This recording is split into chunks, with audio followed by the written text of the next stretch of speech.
Welcome to the WHHI Daily News. I'm Robyn Zimmerman, wearing green today because I just got back from Ireland from a wonderful vacation. Let's begin with a few news headlines.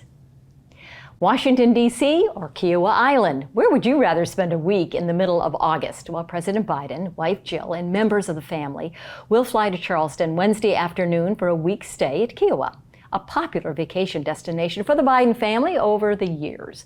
A week-long flight restriction has been issued for Kiowa Island through next Tuesday, and flights are not expected to be affected by Air Force One sitting at Charleston's airport.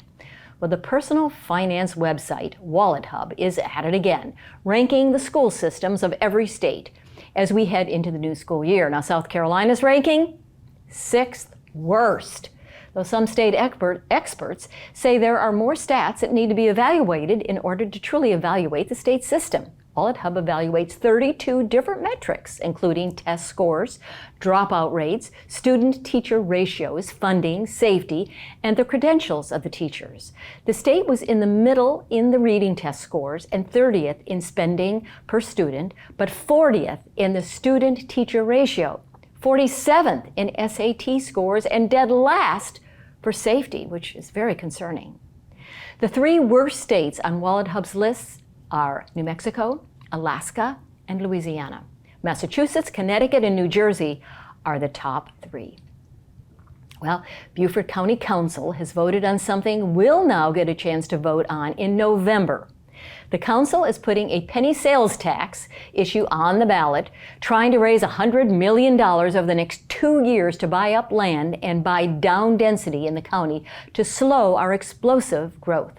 Now, it's being called the green space sales tax. Earlier versions of the tax extended out for 4 years, but the council decided it had a better chance to pass if we kept it to just 2 years. Now, South Carolina is the 10th fastest growing state in the nation, and Beaufort County is the 8th fastest growing county in the state.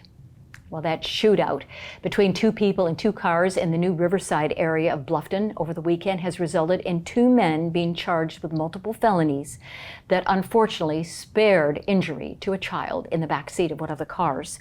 20-year-old Memphis Daniels of Bluffton and 19-year-old Jaleel Hoover of Bluffton face attempted murder and other gun charges after their shootout sent 3 people to the hospital with non-life-threatening injuries. And finally, the former owner of the Melrose Resort on Daufuskie Island has pleaded guilty to tax and wire fraud charges and has been sentenced to 5 years in federal prison. J.T. Bramlett of Salt Lake City will also undergo 3 years of court-ordered supervision after he's released. Bramlett and his business partners raised over $10 million from investors to develop the resort, but instead used the money to pay off previous investors for other projects and for their own personal use. For more information on these stories and many more, please check out the media sources listed on the screen, and remember to follow us on Facebook and Twitter, and check out our website at WHHI-TV.com. And if you have a news tip, story idea, or cool weather photo, you can just email it to us at news@WHHI-TV.com. And now let's check out sports with Justin Jarrett. Justin? Hey Loco sports fans and WHHI viewers, it's time for Last Night in the Loco on WHHI, powered by Lowcosports.com.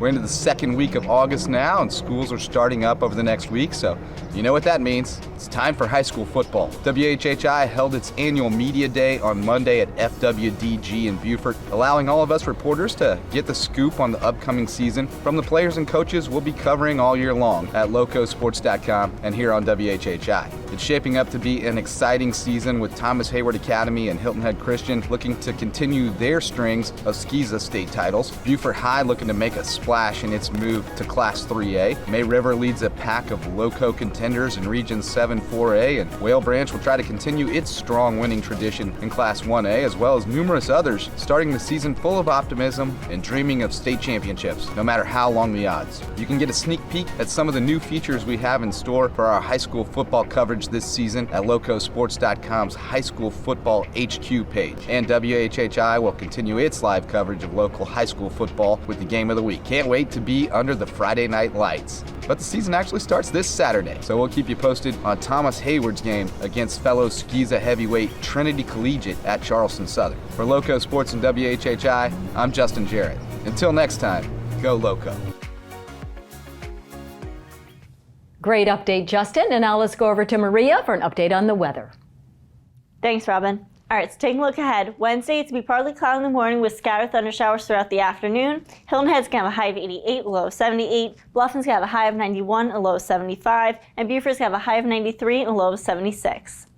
The sunrise for Wednesday is going to be at 6:44 and sunset's going to be at 8:12. Taking a look at the beach tides, low tide's going to be at 3:24 p.m.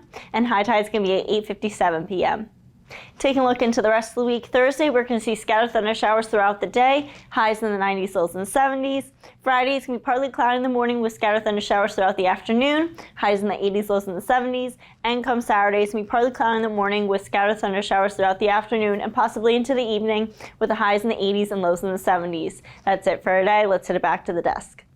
Thanks, Maria, for that update on the weather. Coming up after the break, Bob Stevens will join us. He was on location at FWDG for our annual Media Day with the local football teams. Don't go away.